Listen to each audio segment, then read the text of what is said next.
You, John Fitzgerald Kennedy, do solemnly swear I, John Fitzgerald Kennedy, do solemnly swear that you will faithfully execute the office of President of the United States that I will faithfully execute the office of President of the United States and will, to the best of your ability, and will, to the best of my ability, preserve, protect, and defend the Constitution of the United States. preserve, protect, and defend the Constitution of the United States. So help you God. So help me God.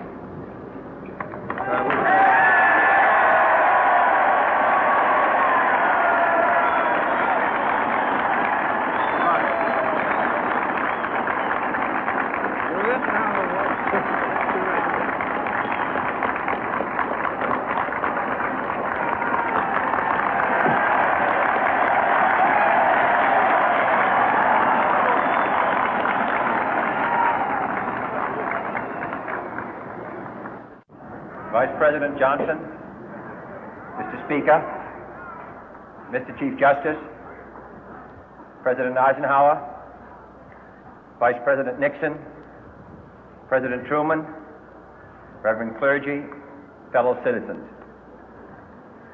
We observe today not a victory of party, but a celebration of freedom, symbolizing an end as well as a beginning, signifying renewal as well as change. For I have sworn before you and Almighty God the same solemn oath our forebears prescribed nearly a century and 3/4 ago. The world is very different now, for man holds in his mortal hands the power to abolish all forms of human poverty and all forms of human life. And yet the same revolutionary beliefs for which our forebears fought are still at issue around the globe. The belief that the rights of man come not from the generosity of the state, but from the hand of God. We dare not forget today that we are the heirs of that first revolution. Let the word go forth from this time and place to friend and foe alike that the torch has been passed to a new generation of Americans born in this century, tempered by war, disciplined by a hard and bitter peace, proud of our ancient heritage, and unwilling to witness or permit the slow undoing of those human rights to which this nation has always been committed and to which we are committed today at home and around the world.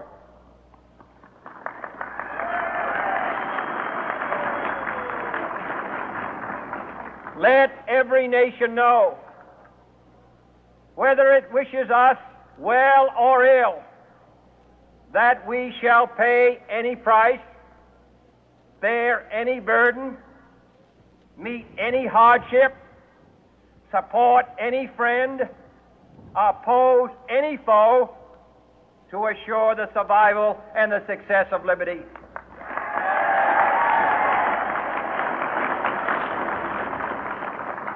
This much we pledge and more. To those old allies whose cultural and spiritual origins we share, we pledge the loyalty of faithful friends. United, there is little we cannot do in a host of cooperative ventures. Divided, there is little we can do, for we dare not meet a powerful challenge at odds and split asunder. To those new states whom we welcome to the ranks of the free, we pledge our word that one form of colonial control shall not have passed away, merely to be replaced by a far more iron tyranny. We shall not always expect to find them supporting our view, but we shall always hope to find them strongly supporting their own freedom, and to remember that in the past, those who foolishly sought power by riding the back of the tiger ended up inside.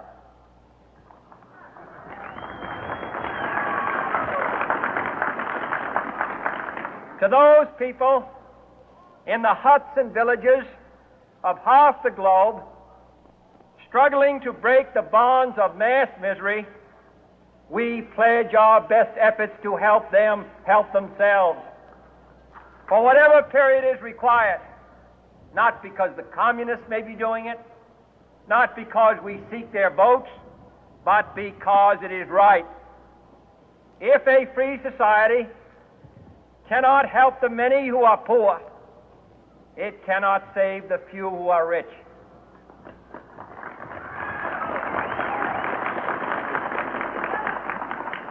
To our sister republics south of our border, we offer a special pledge to convert our good words into good deeds, in a new alliance for progress, to assist free men and free governments in casting off the chains of poverty.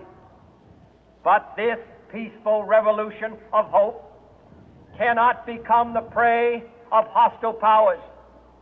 Let all our neighbors know that we shall join with them to oppose aggression or subversion anywhere in the Americas. And let every other power know that this hemisphere intends to remain the master of its own house.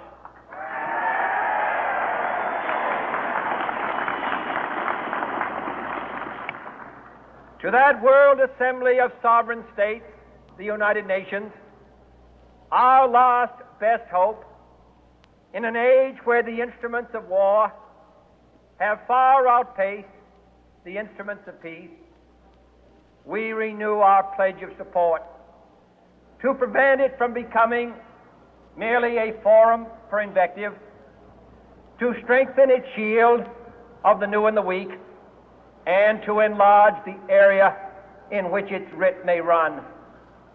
Finally, to those nations who would make themselves our adversary, we offer not a pledge, but a request that both sides begin anew the quest for peace. Before the dark powers of destruction unleash